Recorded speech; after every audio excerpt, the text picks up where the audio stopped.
Hey everybody. So my name is Mark Simpson Voss and I'm the editorial director at the University of North Carolina Press. And I'm here today with my very good friend Melinda Lowry.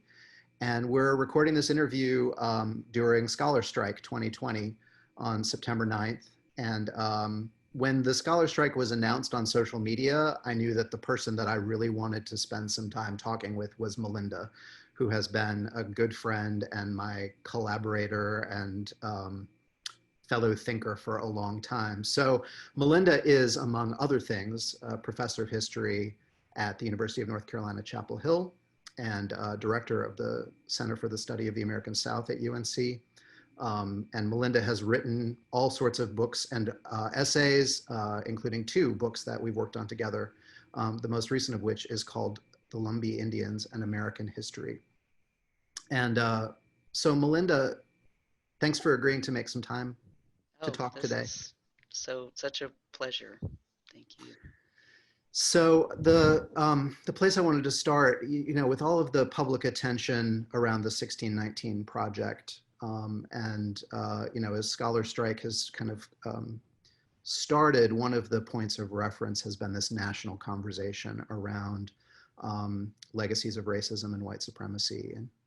And you and I have talked for a while now about how, if we reframed the 1619 project as a 1492 project, acknowledging at first that there are real limits to using Europeans' actions to set our chronologies for history or anything else. But if we were to set the geographical frame more broadly and set the chronological frame back to the beginning of that settler colonialism process, with the Columbian voyages, how would you see that kind of inflecting the conversation we're having now differently?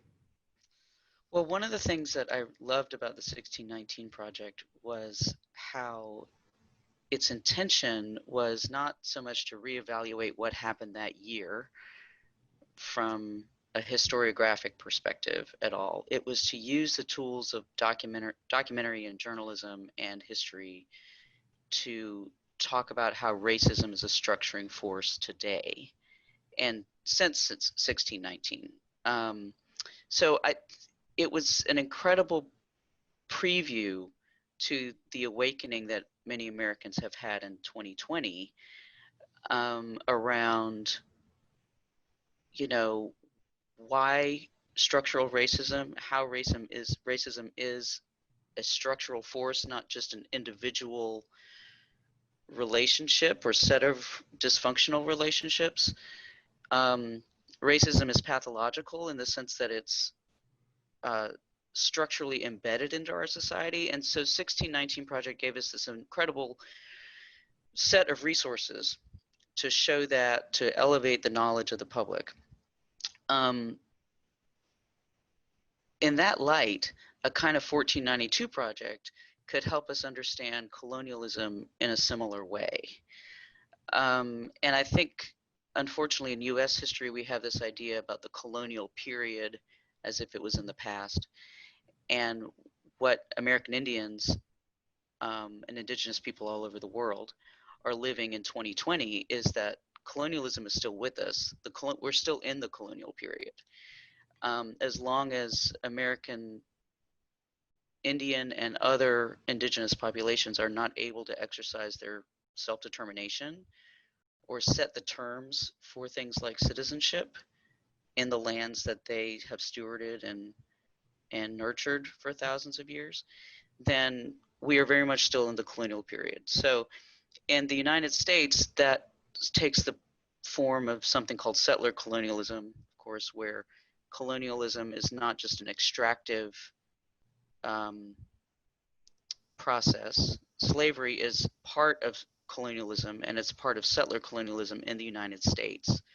So when we see those two forces together, we can recognize that dehumanization is endemic to both structuring forces. But colonialism in the United States set forth this kind of epic contest for sovereignty that's still with us. So, and I don't mean to limit us to, of course, the United States. I mean, we're part of a hemisphere, we're part of a continent, two continents.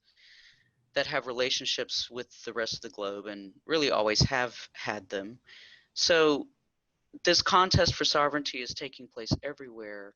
And what we see in 2020 is that 1492 set off a chain of events that requires indigenous people everywhere to continue to assert their self-governance, to continue to assert their epistemologies, their, their cultural patrimony, their way of reckoning with genocide. And so when we think about 1492, we don't need to think about the harm done to indigenous people in North and South America. We also need to think about how their sovereignty was challenged in unique and enduring ways, and they're still fighting for that. So the really recent Supreme Court decision, the McGirt decision from Oklahoma, that declared that all of eastern Oklahoma is still to some degree Indian country. That was amazing. Amazing, like historic decision. Mm-hmm. This doesn't happen. The last time something like this happened was in the 1830s. Yeah. In the Supreme Court, right? Yeah. So this is way different than a social issue that the Supreme Court's going to revisit every 10 years. Right. This is an epic determination for the constitutional support provided to native sovereignty. Mm-hmm. This decision is deeply connected to what happened in 1492, not just because of the harm done, the eroding of native sovereignty, but of the ways in which native people are still able to use these colonial entanglements to sustain their,